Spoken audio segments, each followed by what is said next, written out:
일자리 창출 모델 광주형 일자리 사업이 교착 상태에 빠졌습니다. 광주시와 현대차가 연이어서 협상을 벌였지만 임금과 근로조건 등을 두고 이견을 좁히지 못하고 있는데요. 이런 가운데 노조는 오늘 파업에 돌입했습니다. 자세한 내용은 산업부의 정세미 기자와 살펴보도록 하겠습니다.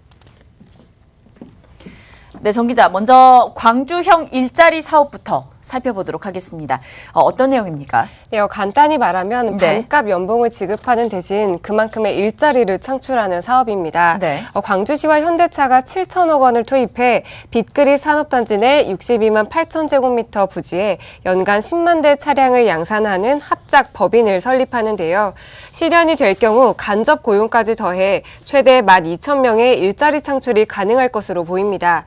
현대차는 당초 사회화의 상생을 실현하겠다며 투자에 나섰습니다. 하지만 협의 후 처음에 투자 제안서와 조건이 달라져 난항을 겪고 있는 건데요. 이 가운데 현대기아차 노조는 광주형 일자리 반대를 주장하며 오늘부터 파업에 나섰습니다.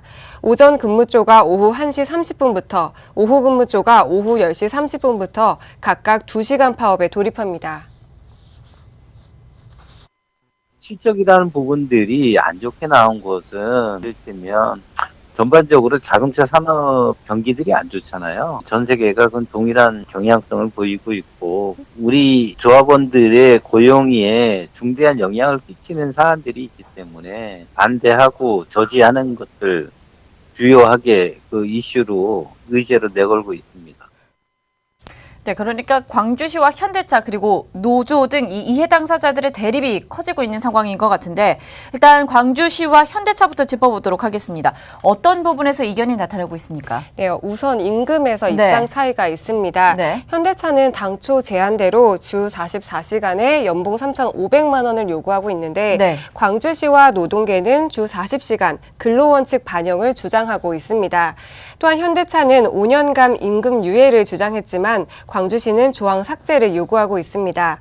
생산차의 종류도 의견이 일치하지 않습니다. 현대차는 휘발유용 SUV를, 광주시는 시장 변화에 따른 친환경 차량 도입을 주장했습니다.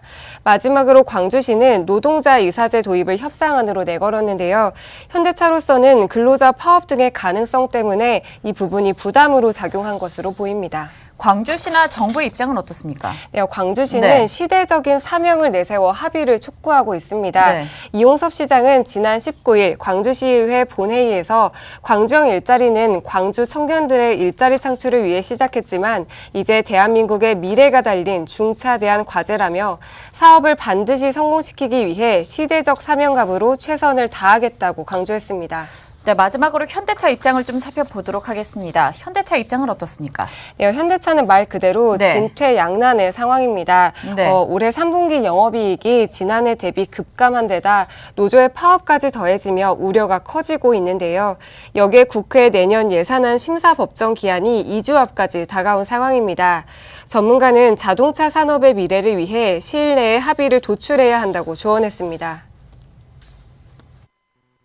국내 자동차 산업이 고비용 저생산 저효율 저수익 구조, 일부 3조 현상이 가속화되고 있어서 경쟁력을 이미 상실하고 있거든요. 이 국내 자동차 산업이 가장 열악해진 원인, 또 앞으로 가장 먼저 해결이 될 과제가 바로 이 노사 분규. 한 걸음 물러나지 않는다면 우리나라 이 미래 자동차 산업의 미래는 거의 존재하지 않는다 이렇게 볼. 네, 이렇게 해서 정세미 기자와 광주형 일자리 이슈들 점검해 봤습니다.